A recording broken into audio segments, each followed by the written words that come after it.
sa ating ekspresyon. Inuhiran ni Veronica ang mukha ni Jesus. Sinasamba at pinupuri ka namin, O Kristo.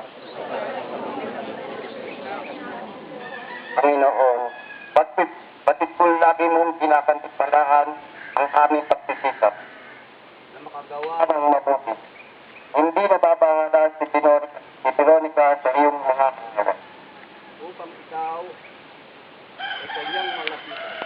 Pagkatapos ay pinahiran niya ang iyong mukha sa isang biro.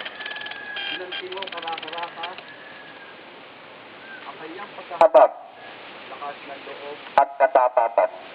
Isponsal mo sa kanyang birang ang larawan ng pagkaba na pasapasa at nadudumihan ng alikabok at dugo.